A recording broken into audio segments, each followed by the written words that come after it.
Hello everybody, and welcome back to your favorite place for all things gaming and tech related. I'm your lovable host, Gabe Chadwick. And I'm your other host, Evan Saxton. And with no more time to waste, let's hop right into the news.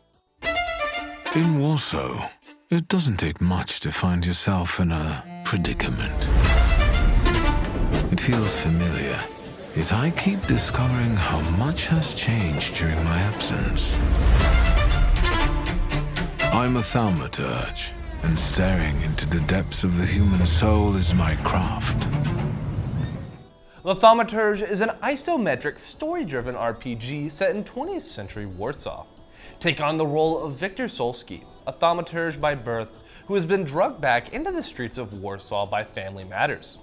Use the Thaumaturge's unique takes on turn-based combat, character development features, and investigation mechanics to tame ethereal beings known as Solitors.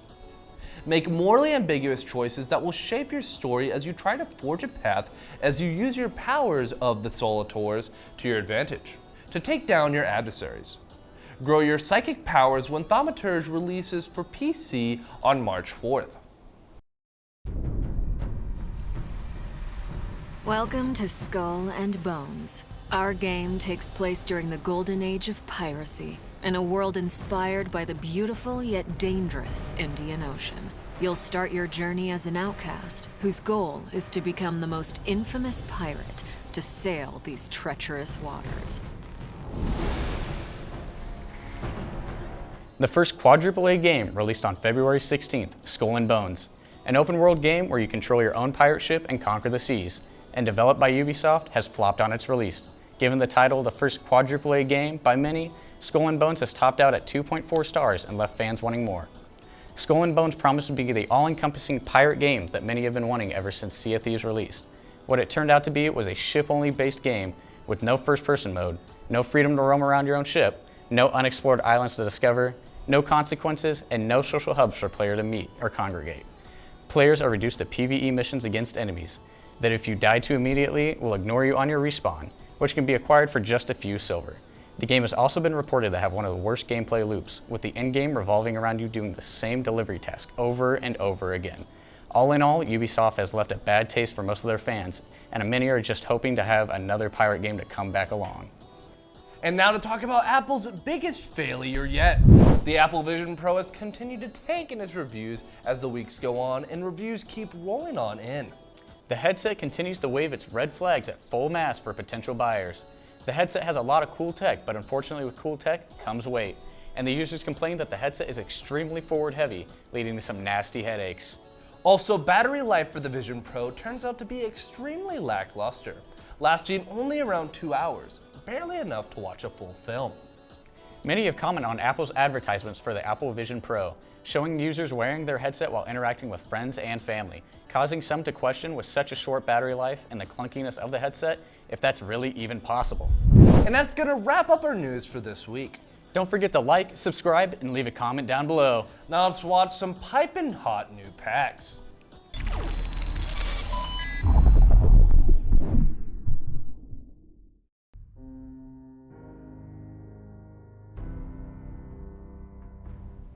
Hey, how's it going? Oh, this? Well, I just thought I'd spruce things up a little bit. Add a little gamer flair, you know? Well, I think it looks stupid. Are you kidding me? I thought I told you to get out of here already. Fine. Why are people even in here watching you anyway? Well, that seems far too meta for this video. So you better stop asking so many questions. Anyway, welcome back to Corby's Content Corner. I'm Corby, and today I wanted to talk about the goodest boy in all of gaming. Dogmeat. Dogmeat is a companion from Bethesda's grand Fallout series. Excluding the item that shares the same name, Dogmeat has appeared in Fallout games 1 through 4. These games all take place in completely different areas during completely different times. So for the sake of clarity, I'm going to talk about Dogmeat from Fallout 4, because he is my true buddy. And the other dogs have nothing on him. Now, if you aren't familiar with Fallout as a series, you are a lone wanderer who is out exploring the lands long after a nuclear war has hit. You discover civilizations, scavenge for supplies, make friends, join factions, and do whatever else it takes to stay alive out in the wasteland, including fighting all different types of scary enemies that all want to hurt you. From mutated bugs to zombie people, all the way to engineered army robots. They all want you dead. So why not recruit a little buddy to help you and keep you company along your journeys in this familiar yet vastly different world left behind in the ashes of war? Too dark? Sorry. Dogmeat is a German Shepherd, modeled after a real dog named River. Aww. How wholesome is that? This buddy's main purpose, aside from being adorable, is to follow you around, assist in fighting enemies, and find items around the area for you. They also like to block doorways, making it harder for you to get to where you want to go, but that's Bethesda's fault. We don't have to talk about that. Thanks, Todd. Did I mention you can dress this doggy up? You can? No way! I know! You can armor up Dogmeat to improve his defenses so he can fight for you for even longer. Honestly, I've never fully finished Fallout 4. But I love this companion so much, I just had to talk about it. I don't care about anyone else in this game, and no companion could ever change my mind.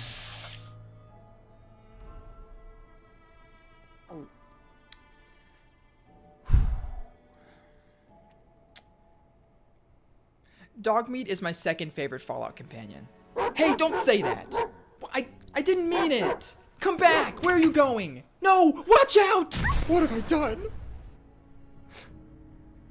I guess I'll see you guys next week. Oh, are you kidding me? A landmine?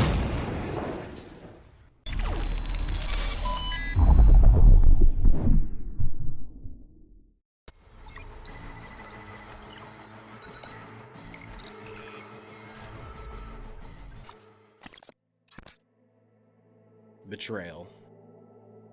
One of the oldest forms of human conflict. Surely you've been betrayed by someone before, right? Maybe your best friend lied to you about some plans and ditched you for somebody else. Or maybe your dad ate your claimed leftovers in the fridge overnight. But how does it feel to be betrayed when your very life depends on it? Well, ask V's Netrunner friend, Songbird. Breathe deep. Count to 10. Recite a mantra. Somi, or Songbird, is a major character in 2077's DLC, Phantom Liberty. She's a Netrunner, a powerful computer warlock working for the new United States of America. She first appears to V through the relic in V's head, claiming she has the cure to V's condition if she helps her, and the NUSA president escape enemy territory. A miracle for V, right? But like all things in Night City, nothing just ever goes as planned. Mid-op, Songbird goes quiet, leaving V and President Myers to fend for themselves, and it's here where Songbird's true motives start to become a little shaky. See, Songbird has the ability to tap into the Black Wall, look to my last episode if you want to know more about that, to gain some insane amounts of power. To the NUSA, this was perfect. Under their ownership, she became a walking weapon of mass destruction in their arsenal. But after years of being turned into a digital workhorse, Songbird had it, and set forth the actions of Phantom Liberty in motion by setting up Space Force One to crash into Night City. Now the corruption of the Black Wall is killing her too, and its cure lays in the basement of the most dangerous pocket of Night City. You ready for the kicker here? 2 dying legends, but there's only one cure. And guess who else needs that cure? It was a ploy all along. She had no intention of helping or even saving V in the process. From the very start, Songbird strung V along as a means to an end. Only in the moments before, should you choose to help her, does she finally admit her fraud to V out of pity. Songbird is a hauntingly tragic character, like a cornered, dying animal. And after seeing her and V's short-lived chemistry, it makes the road ahead an even harder pill to swallow. But whether you choose to let her free, or put her out of her misery, that's your choice, Choom. Alright, I promise I'll have a actually brighter topic next week. There is some good stuff in Cyberpunk, I promise. See you next week, Choomba.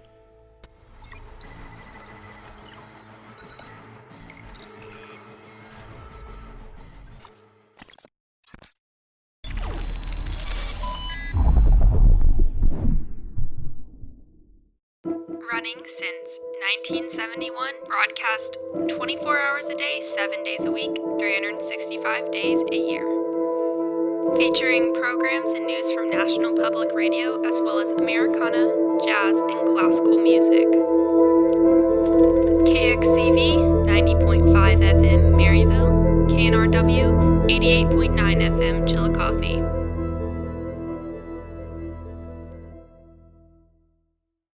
Right side pass finds Waters, a three-pointer on the way, good! Life happens in an instant. Let us help you be a part of it. Take 5.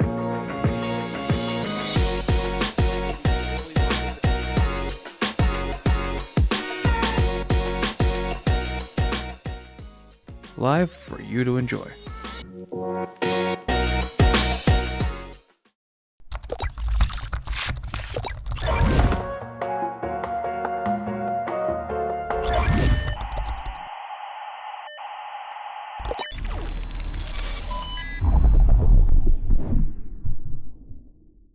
Welcome back to Apex Legends, a series here on Gentoo where we take a deeper dive into the lore of the so-called legends. This week, we'll be taking a look at Conduit. Rowena Valentina Coffee Divina was born in 2708 on the fringe world of Nexus, which at the time was ruled under the iron fist of a brutal monarchy. Early into her childhood, Nexus became the site of a bitter conflict as a rebellion rose up to depose the monarchy. During one such battle, a Monarch-class Titan dropped into the battle and defended Conduit's community from an army of pilots and their Ion-class Titans before being cornered. The pilot of the Monarch detonated the Titan's battery, wiping out the opposing forces and heavily damaging the surrounding area. The site of the blast soon became an irradiated quarantine zone, and the Monarch's sacrifice became a symbol of hope for the people of Nexus. After the revolution's end, Nexus rebuilt and thrived. Divina and her siblings became great fans of the Apex games, often dressing up as the legends and acting out their battles, dreaming that they could be among their ranks. During one of these mock battles, Conduit's oldest sister, Diwa, returned home from work with a severe injury to her arm. Seeing this injury, as well as the fact that her family was struggling to pay bills, Divina decided to take matters into her own hands. Venturing into the quarantine zone, Divina climbed the mountain until reaching the destroyed chassis of the Monarch. Reclaiming the irradiated wreckage of its battery, she returned home and with the reluctant help of famed weapons developer Linlin and the enthusiastic help of friends and allies in her community, used it to create a combat exosuit. Divina entered into various local fighting rings and used her winnings to support her family. However, this came at a grave cost. The battery's radiation was slowly killing her. Eventually, Divina's success led to her receiving an invitation to the Apex Games, the first resident of Nexus to receive one. Before she left for the game, she came into conflict with Diwa, who realized the origins of her exosuit and strongly opposed its continued use. After entering the Apex Games, Divina consulted with Mirage and Gibraltar on how to curate her image as a legend. She quickly racked up multiple wins, despite pleading from Diwa to stop using the battery. As Conduit is the newest legend to enter the games, not much else is known about her past. All that stands in front of her is the journey to the top of the Apex leaderboards. That will do it for this episode of Apex Legends. Like, subscribe, and tune in next week for more content.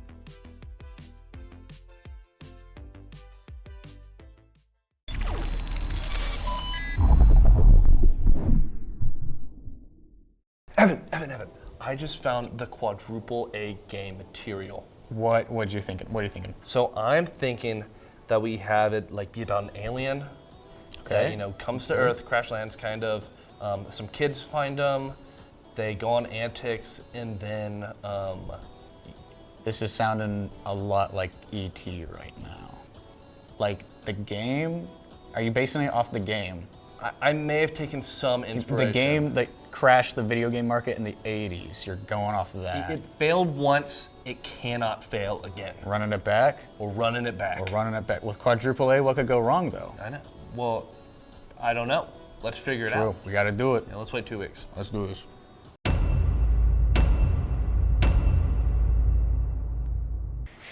I don't know how that was so bad. I didn't know the graph could do a loop like that. Yeah, that's a little peculiar. I mean, I don't think that's a lot of negatives. Yeah, I think we should I think we should probably lay low for a little while. I think so.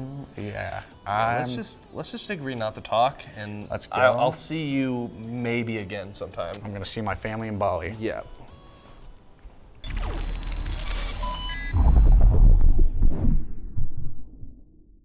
These are the last 6. Welcome back to an episode of Quix, where we take a mainstream game and see how fast we can complete it. This week, we'll do the last 6 levels. Stop moving.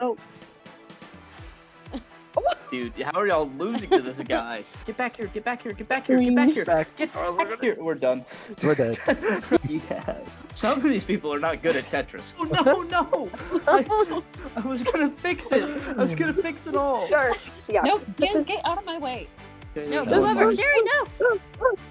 Sherry, get out of here, man. And then just space. Yes. Oh. Why are there This only would 2 be of them? fun. Oh, it's gonna switch.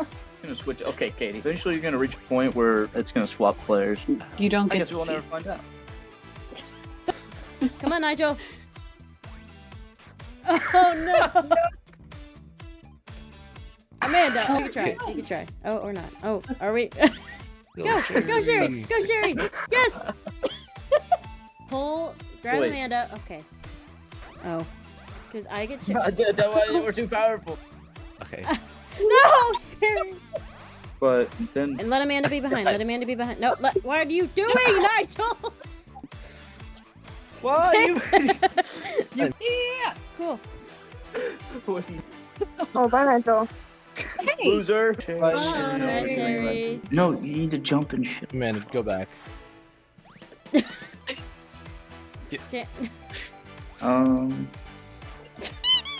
Okay. We're gonna leave it like. Go. Oh. We got it this time. Oh, but Oh. We got it. Oh! Go. Okay, cool.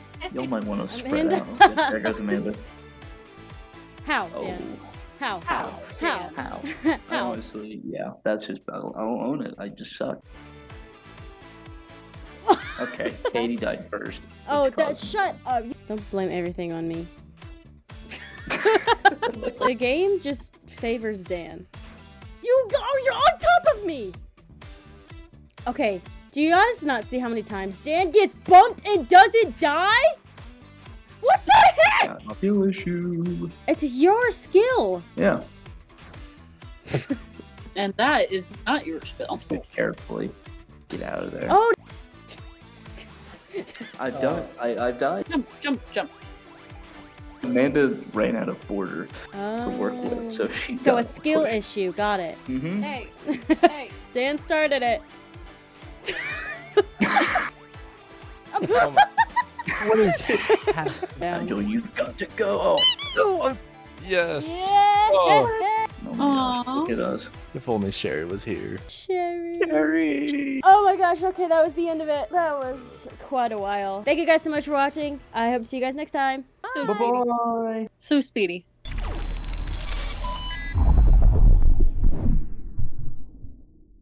Hello everyone, and welcome to another episode of Rainbow Six Time with Red, the show where I pick a Rainbow Six operator, tell you a bit about them, play a few games with them, and rate them 1 through 10. The things I rate these operators on are their loadouts, ability, and their use to the team as a whole. This week's episode will feature, in my opinion, one of the harder operators to learn, and that is Echo.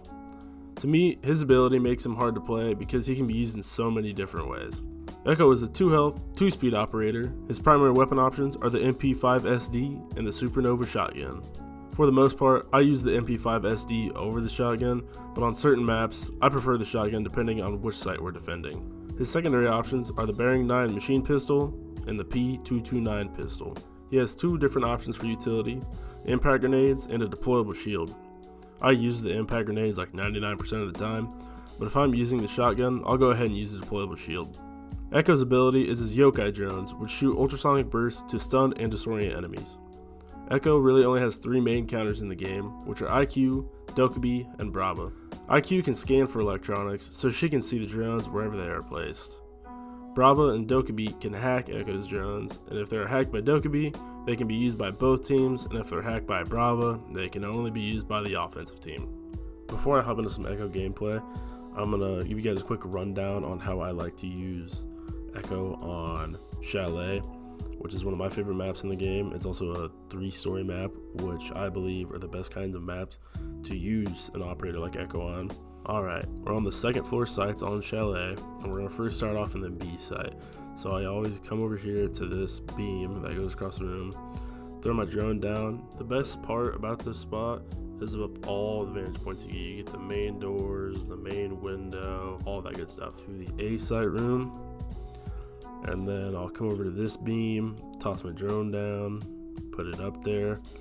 And once again, when I get in it, you can see virtually the entire room, especially the part behind that little half wall. That's the default plant, which is just the place where pretty much everybody plants the diffuser. I do have a clip where I was able to stop the offensive team from planting the diffuser in one of the default spots. And then you'll see here where I go down to the basement garage area. I usually play down a couple floors just to stay away from everybody, so it's a little harder for the offensive team to find me, and I can see everything that's going on in the site without, having them know where I'm at. This is the clip I was talking about. So here, I know there's 20 seconds left. I'm in the basement. He goes to plant. I shoot him with one of the ultrasonic bursts, which stuns him, disorients him, gets him off the plant. And now I know it wore off by now. He just chose not to plant again. Not really sure why, but worked out in my favor, so I'm not gonna complain about it. Here I'm down in the cellar setting up my drone, and I see the floor start to break. And I know that is in the living room 100%, so I come out of the room I'm in, come out to the balcony, and I catch Ram snoozing for a free kill. Echo is going to receive a 6.5 out of 10, as his ability and weapon choices are good, but he is a little difficult to play the correct way. I've been playing this game for a while now, and I still have no idea what the quote-unquote correct way is to play him. That's all for this episode. Thanks for watching. Make sure to like, comment, subscribe, and turn on the notification bell to never miss an episode of Gen 2 and Rainbow Six Time with Red.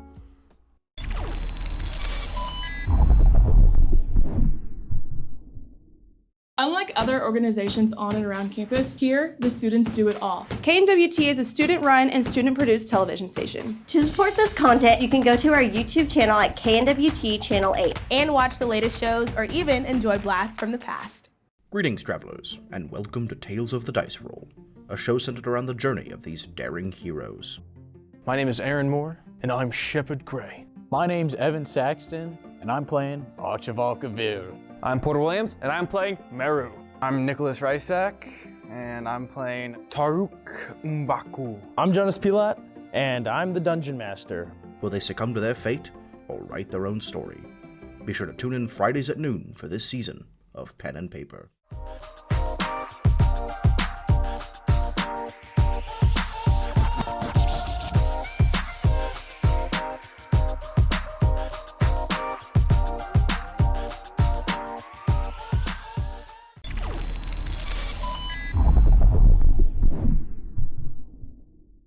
Hello everybody, welcome back to Free to Review Part 4.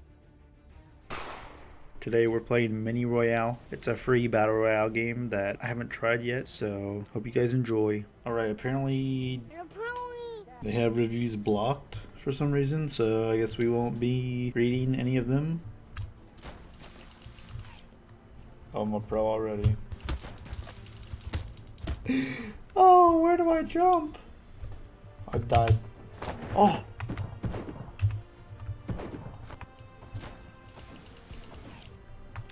Oh, look at this.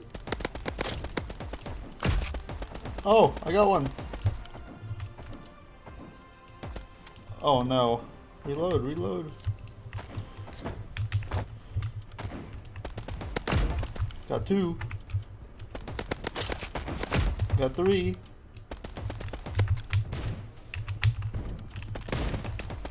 Oh, he's got a sniper. Drop my shotgun. Oh, how do I armor up? Oh, here we go. Well, I die? What? Is there any loot down here? There is. There's a bunch. There's a guy on me. Under me.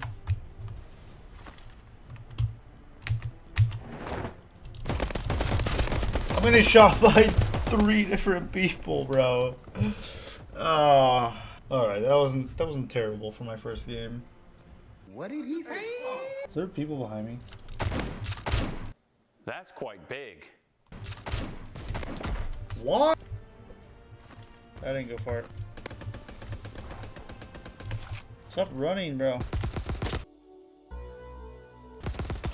You can prone? What? I guess one shot.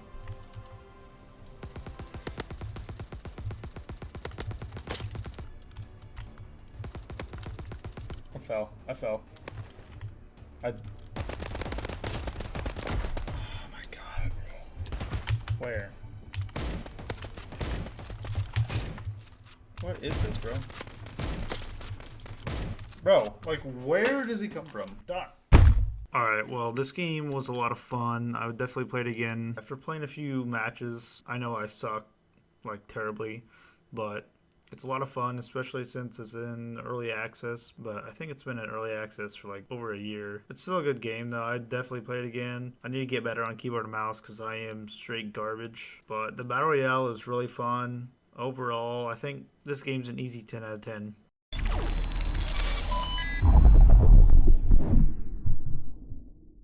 Hello and welcome back to Know Your Tech. I'm your host Evan Saxton, and today we're going over a part that you don't really think about when you're building a PC. People often decide to go cheaper on it, when really it's just as important as the GPU or the CPU. You may be wondering what I'm talking about. Well, that's the motherboard. That's what I'm talking about.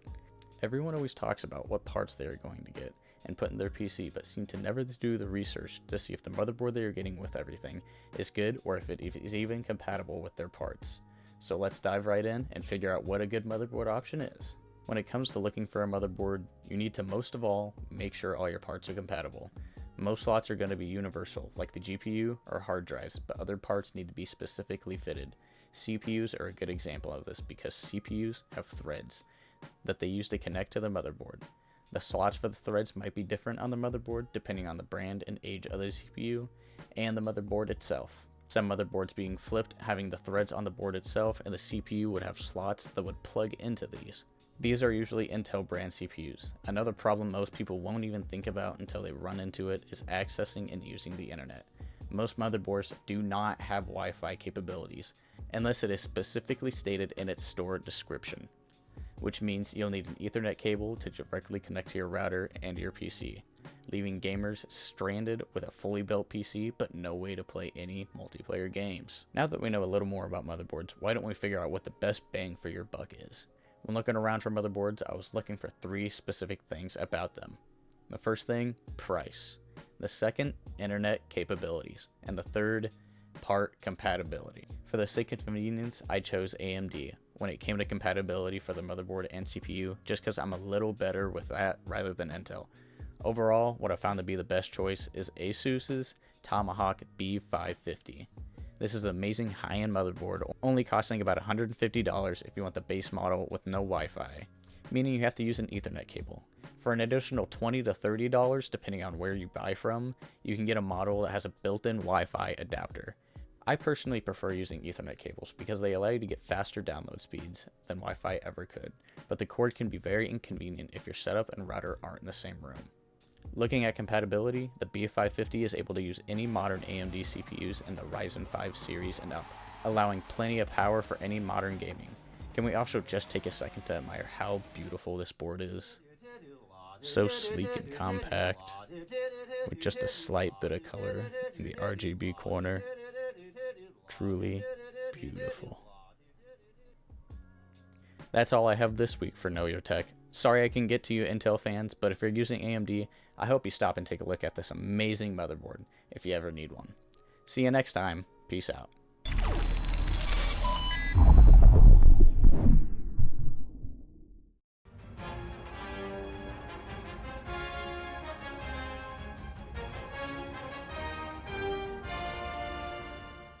Welcome hunters once again to Monster Field Guide, the show where I catalog the monsters in Monster Hunter World.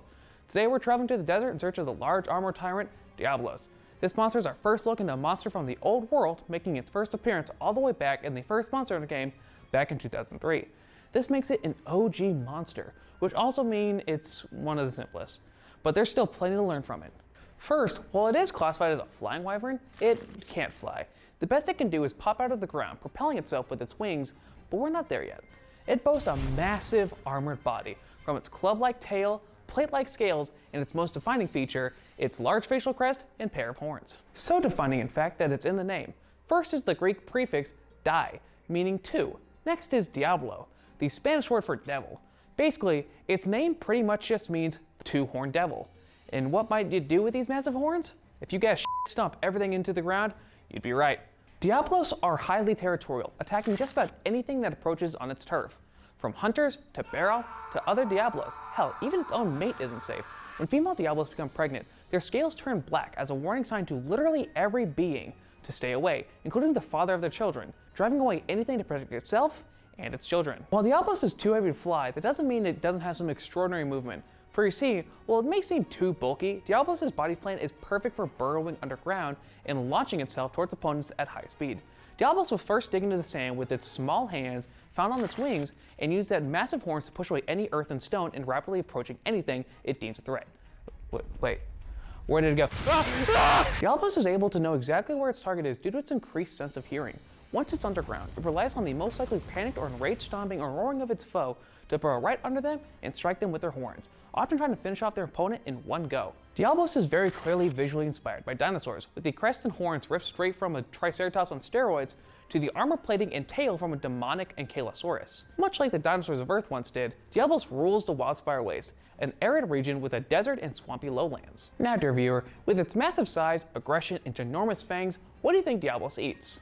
That's right, it's cactus. Yeah, much like those dinosaurs I just mentioned, Diablos is an herbivore, and those fangs, it's for piercing the thick skin of the cactus, ripping it apart, and eating the flesh inside. Carrier ants are small insects that also partake in the delicious plant.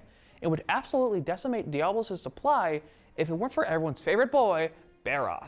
This insectivore's bony crown can smash through the large spire colonies that the ants create and eat them, controlling the population size and keeping Diablos' food safe. Lastly, Diablos was brought to Monster Hunter World because they wanted to show a monster that sits on the absolute top of the food chain. And while they could have made a new monster, Diablos was just so iconic that they couldn't pass up the opportunity to give him an HD makeover. Speaking of iconic monsters, that's all we have for this expedition. Join me next week as we cover the Pikachu of Monster Hunter World and King of the Skies, Rathalos.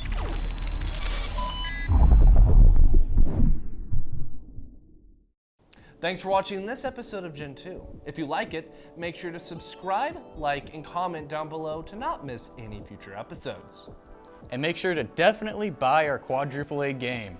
You won't be disappointed, and it's not a knockoff of ET. Yep, and we're adding microtransactions that cost $100 a pop, so make sure to buy in. Don't miss out, because they change every week, and when it leaves the shop, it's not coming back. And we hate our gamers.